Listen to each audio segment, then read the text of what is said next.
이 시간 하나님께서 저희에게 주신 말씀은 민수기, 구약성경 민수기 20장 17절부터 21절까지입니다. 구약성경 230페이지입니다. 민수기 20장 17절부터 21절까지 뜻을 잘 생각하시면서 함께 교독하시겠습니다. 제가 17절 먼저 봉독합니다. 청하건대 우리에게 당신의 땅을 지나가게 하소서. 우리가 밭으로나 포도원으로 지나가지 아니하고 우물물도 마시지 아니하고 왕의 큰 길로만 지나가고 당신의 지경에서 나가기까지 왼쪽으로나 오른쪽으로나 치우치지 아니하리이다 한다고 하라 하였더니 에돔 왕이 대답하되 너는 우리 가운데로 지나가지 못하리라. 내가 칼을 들고 나아가 너를 대적할까 하노라. 이스라엘 자손이 이르되 우리가 큰 길로만 지나가겠고 우리나 우리 짐승이 당신의 물을 마시면 그 값을 낼 것이라.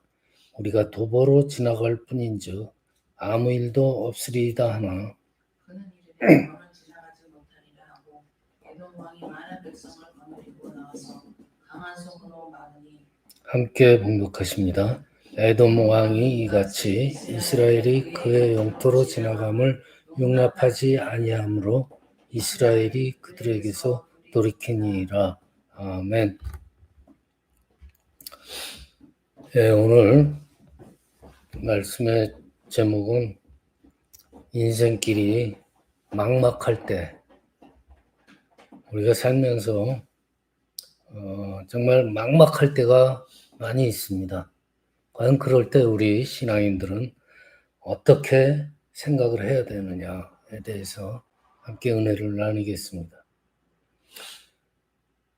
오늘 본문을 보면은요, 이스라엘 백성들이 이제 광야 생활을 40년간 마치고 이제 가나안 땅으로 들어가려고 그러는 때예요. 그래서 이제 오늘 본문을 보시면 모세예요. 모세가 광야에서 왕의 대로를 따라서 가나안으로 들어가려고 하는 거예요. 오늘 본문 17절에 나오는 왕의 큰 길.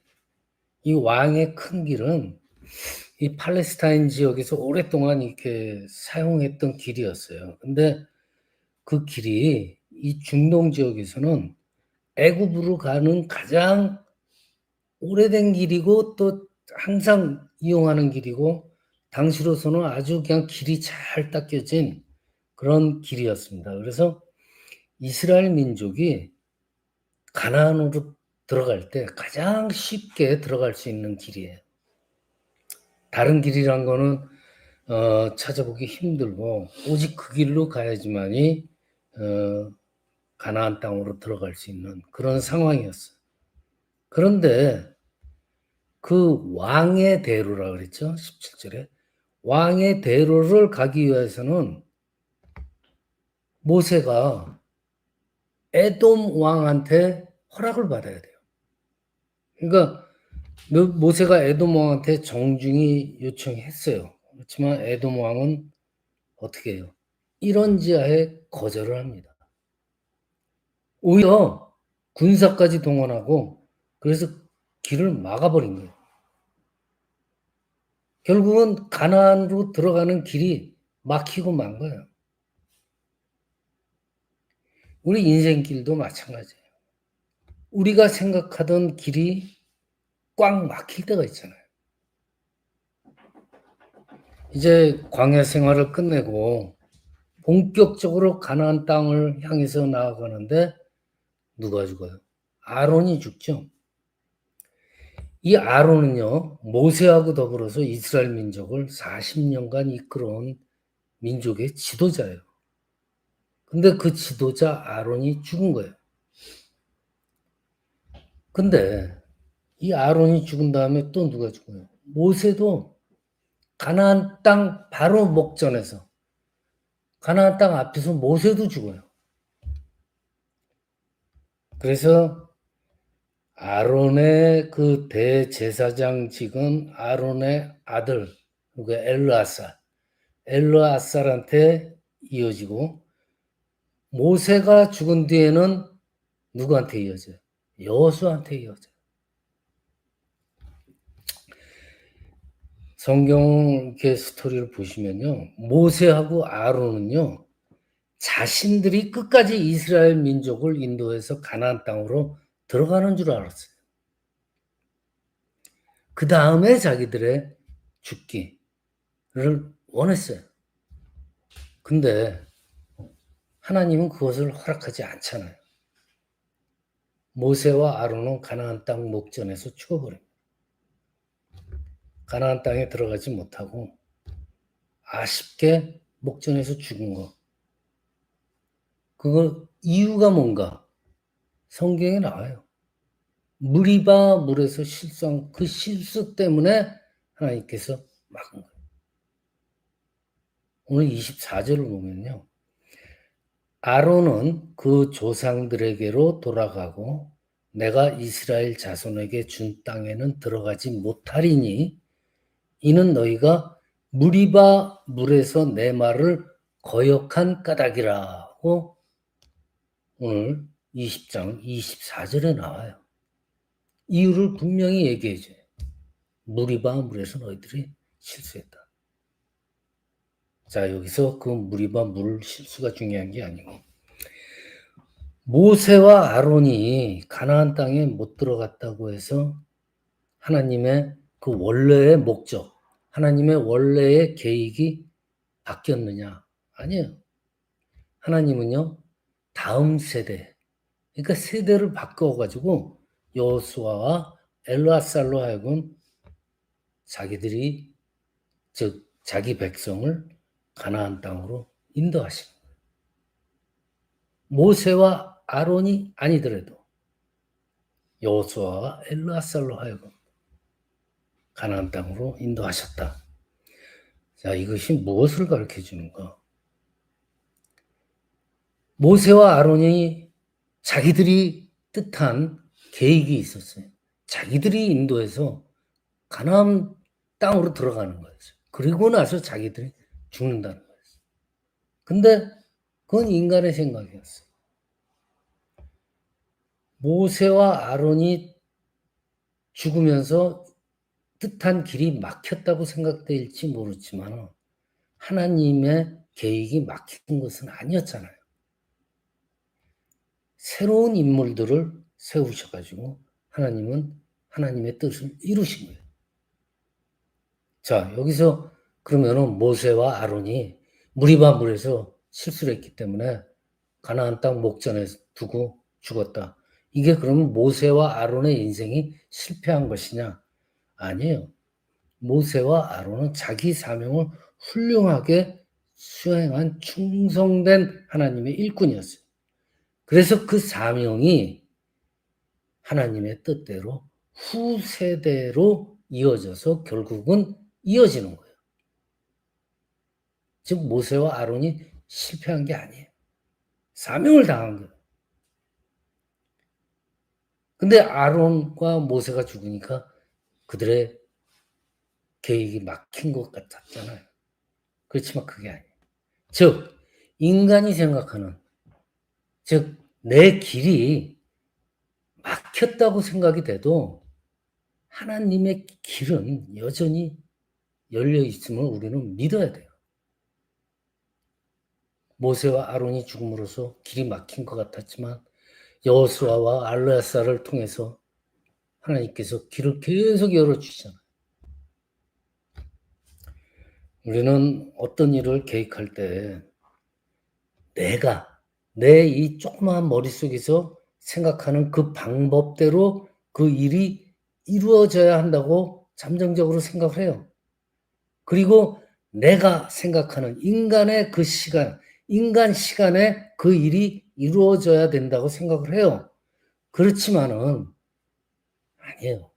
하나님의 뜻과 하나님의 시간과 방법이 내 생각하고 다를 수가 있다는 거예요.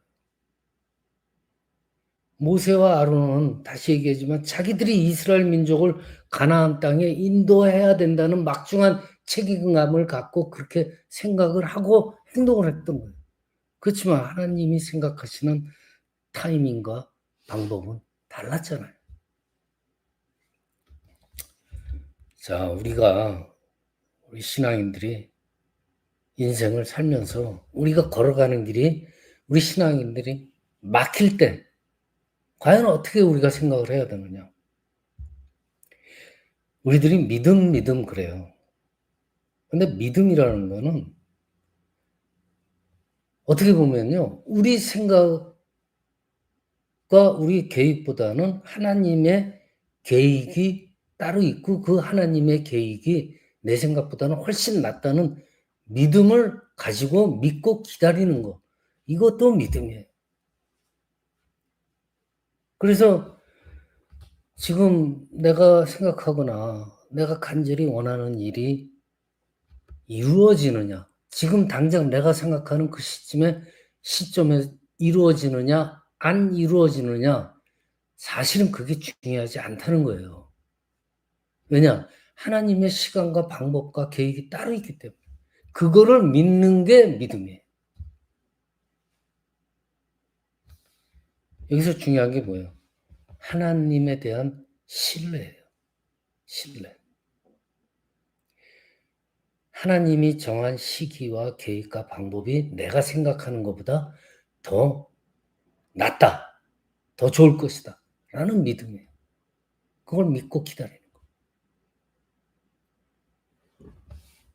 다시 한번 말씀드리지만 우리가 당장 지금 무엇이 이루어지고 안 이루어지고 하는 것에 초점을 두고 안달복달하면 안 된다는 거예요. 모세와 아론의 경우를 보시면요. 하나님이 막잖아요. 오늘 본문에서도 왕의 길을 하나님께서 막았어요. 이 막는다는 거는요. 막힘이 아니에요. 우리들이 생각할 때 막힘이지. 막힘이 아니라 내가 알지 못하는 하나님의 방법으로 인도하시는 그 과정이라고 생각하면 돼요. 그렇기 때문에 절망하면 안 된다는 거죠. 하나님이 정한 하나님의 시간이 더 적절한 타이밍이 될 수 있다는 것을 믿어야 되는 거예요. 바울이요. 로마 제국의 그 심장부인 로마에 복음을 전하고 싶었어요. 그 진짜 지금 얘기하면 세계의 중심 도시 뉴욕에 복음을 전하고 싶은 그런 마음을 생각을 품은 거예요. 그래서 그 로마로 가기를 개혁하기 그 때가 속히 자기한테 오기를 기도를 했어요. 사도행전 20장 또 26장의 스토리들을 보면은요. 이 바울이 좀 성격이 급했대요. 그래서 하나님은 이 마음 급한 바울을 로마가 아닌 예루살렘으로 가시게 하잖아요. 근데 그 예루살렘에서도 죄도 없이 그냥 감옥에 갇혀요. 바울이. 지금 마음은 급한데 세계의 중심 도시 뉴욕에 가서 복음을 전해야 되는데 죄도 없이 엉뚱한데 예루살렘으로 가가지고 죄도 없이 감옥에 갇힌 거예요. 그 마음 급한 바울이 얼마나 노심초사했겠습니까? 이게 뭐야? 2년간이나 감옥에서 시간을 소비하잖아요. 그래서 가이사라에서 2년이라는 세월을 보낸 후에 하나님이 드디어 바울을 로마로 보내서 사명을 다하게 하시는데 이게 또 자유인이 아니에요. 그냥 자유스럽게 로마로 갈 수 있으면 좋은데 죄수의 몸으로 로마로 끌려가게 한 거예요. 그냥 보내시는 게 아니에요. 로마에 가서는 어때요? 바울이 요즘 말로 말하면 미결수이기 때문에 마음대로 다닐 수가 없어요. 그러니까 사도행전 보시면요. 감옥에서 바울이 복음을 전하는 걸로 끝나요. 바울 입장에서는 얼마나 안타까웠겠습니까? 하나님이 빨리 로마로 보내서 빨리 내 사명을 다해야 되는데 그것도 자유의 몸으로 마음껏 다니면서 복음을 마음껏 전하기를 바랬는데 하나님은 딱 가로막으셔가지고 천천히 로마로 보내셨고 그것도 자유의 몸이 아니라 행동이 제약된 미결수로서 죄수의 몸으로 보내셨어요. 그러니까 이 하나님의 방법이라는 것이 바울이 생각했던 그것과는 완전히 너무나 틀린 거예요. 근데 여기서 우리가 깊게 살펴보면요. 바울의 길이 막혔던 것은 하나님의 섭리였어요. 자, 바울 유대교에서 개종을 했어요. 그래서 많은 유대인 그 동족들이 바울의 목숨을 노렸대요. 저는 괘씸하다 그래가지고 바울의 신변을 노린 거예요. 유대인들이. 사도행전에 보면은요. 40명이나 바울을 죽이기까지는 내가 먹지도 마시지도 않겠다 하고 의결한 사람들이 40명이나 된다고 나와 있어요. 그게 무슨 뜻이에요? 목숨이 위태로운 사람이었어요. 생명의 위협이 많았다는 거죠. 자, 이런 상황에서 혼자 자유의 몸으로 로마로 가게 되었다면 어때요? 로마에 가기도 전에 도착하기도 전에 암살당했을 거예요.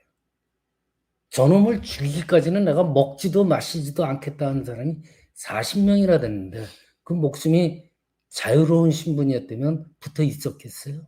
아니에요. 근데 하나님의 방법이 어때요? 바울을 죄인으로 묶어가지고 군인들이 경호해서 그래서 로마로 가게 만들어요. 아무도 타치하지 못하게. 얼마나 신비한 하나님의 방법이에요. 안전하게 로마로 들어갈 수가 있는 거예요. 그리고 또 하나, 요즘도 마찬가지예요. 경제적으로 교통비가 얼마나 많이 들었을까요? 아니면 걸어서 가더라도 얼마나 힘이 들었을까요? 돈 한 푼 들이지 않고 편하게 죄수의 몸으로 군인들이 경호해가지고 그래서 로마로 갔어요. 편하게. 무엇보다도 재판을 받기 전까지 감옥에 있었잖아요. 감옥에 있으면서 누구한테 복음 전파할 기회를 얻어요? 로마 군인들한테 복음 전파할 기회를 얻잖아요. 성경에 보면 로마 군인들이 감복한 사건들이 몇 군데 나오잖아요. 로마 군인들한테 복음을 전해요. 그 로마 군인들이 그 당시에는 하찮을지 모르지만 세월이 지나면서 로마 군대에 윗대가리들이 되는 분들이에요. 그분들한테 복음을 전한 거예요. 그래서 나중에 로마가 기독교화되는 초석이 될 수 있었던 거예요.